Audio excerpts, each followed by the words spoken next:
કે પ્રેગ્નન્સી દરમિયાન કયો ખોરાક લેવો જોઈએ।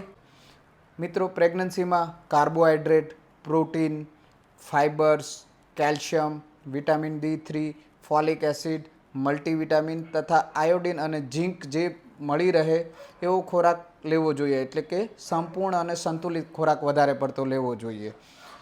પ્રેગ્નન્ટ લેડીને 100 થી 300 કિલો કેલરી એનર્જી એક્સ્ટ્રા જોઈતી હોય છે રૂટીન કરતાં, જે આપણને કાર્બોહાઈડ્રેટ્સ જે આપણને મળે છે ઘઉં, બાજરી, જુવાર, મકાઈ જેવા અનાજમાંથી ભરપૂર પ્રમાણમાં મળે છે।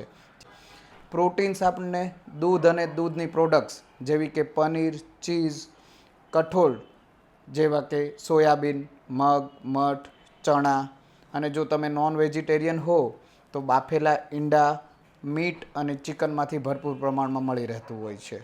કેલ્શિયમ અને વિટામિન D3 દૂધ અને દૂધની પ્રોડક્ટ તેમજ સૂર્યપ્રકાશમાંથી આપણને ભરપૂર પ્રમાણમાં મળી રહે છે।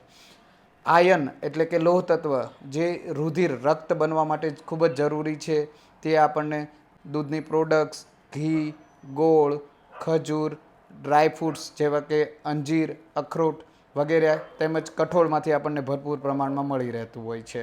ફોલિક એસિડ અને મલ્ટીવિટામિન્સ જે આપણને ફ્રૂટ્સ અને ડ્રાયફ્રૂટ્સ તથા લીલા શાકભાજી, પનીર વગેરેમાંથી ભરપૂર પ્રમાણમાં મળી રહેતું હોય છે, જેથી આ ખોરાકનો સંપૂર્ણપણે ઉપયોગ કરવો જોઈએ।